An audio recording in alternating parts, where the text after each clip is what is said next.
सनाम को जोहार तेहना एपिसोड बन बड़ाया छटियर कमी होरा रे होलोंग दा चेदा बन तिरपिया आबो मानमी को जनाम दो सिसिर जविजा सिरजन रेया देन कना।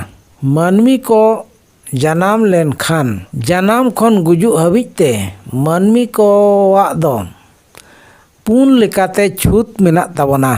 पहिला दो जनाम छूत, दोसरा छटियर छूत, तेसरा हुयुग कना बापला छूत आर पुना दो हुयुग कना गजगुर छूत। नोआ को छूत फेड़ा लगान ते दो जुदा जुदा कमी होरा तोराव कते छूत तबन फेड़ावा।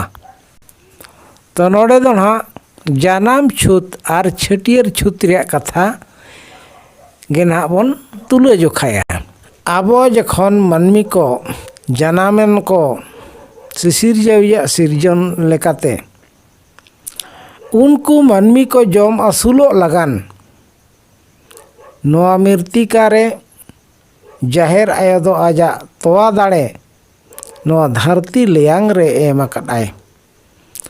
ओना तोआ दाड़े रेया गुण दो आबो जहाँ बन जम आसुलो कान जमा को जिनिस जो को हुड़ू को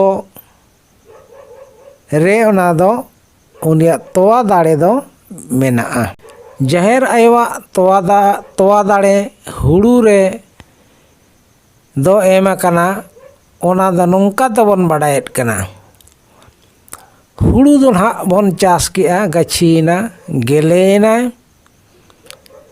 एनखान गेले रे आबो बन नेला हुड़ू दो बिली लहारे इसिनो लहारे ओना गेले रे दो तोआ पेरेजोआ।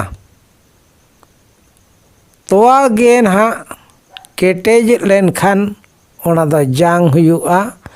ओना जांग गे चावले बन मेताहा आर ना चावले दो ना जहाँ तोआ ते बेनाब कान ओना तोआ दो जाहेर आयवा तोआ कना। जाहेर आयवा तोआ जाहेर आयवा गुरिज तेगे नोआ धरती रेया छूत जहाँ तिना मेनाआ नोआ दो फेड़ाबा। ओना लेकाते मानमी जखन को जनमोआ जनम लेन खान नाड़का कते माना बन फरचा गया आर जनाम गिद्रा हो बन नाड़का कते ससांग दाते ससांग सुनुम ते ओजो कते आतना सकाम रे आंजले रकाब कते ना उनी दो मानवी जाति रेया रेबन लेखाया। आर ओने जहाँ उनी जनामेन खाने आबो ओड़ा रे सनाम को बन छूत ना नोआ छूत दो बन मेना जनाम छूत। नोआ जनाम छूत फेड़ाव लगानते जीवी हड़मो रे आबो छूत ओने जे जेरेट अकान ओना छूत दो जाहेर आयवा तोआते बन शुद्ध होया माने उमु आबन। जनाम छूत फेड़ा दो होलोंग दा इरची कते ना ओना छूत दो फेड़ा माने आबोआ जीवी हड़मो दो जाहेर आयवा तोआते कते छूत दो बन फेड़ावा। ओना जाहेर आयवा तोआ दो हुड़ू चावले रे मेना। ओनाते ओना आदवा हुड़ू होलोंग गुंड कते ओना दो दा रे बन लेवाया आर ओना लेवा दा गे ना तोआ रेया ए कमिया।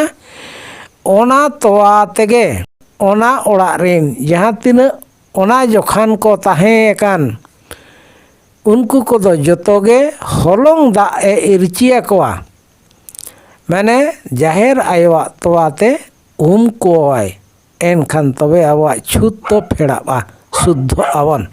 कोड़ा हपन को दो जोजम पास्टा हासली जांग लातने इरची अबोनाय आर आयो हड़ कोदो लेंगा पास्टा रेया हासली जांग ठेन छुत दो फेड़ाब लगाने इरची अबोना हापड़ाम को बोंगा बुरु को सला रोड कते रोपड़ कते गालमराव मिट कते को तोल आकाद ताबोना ओनाते नोआ कोदो लगतिआ लगाबआ आर बोन लगावेत कना निये को कथा मेन कते गे सनाम कोगे मा जोहार।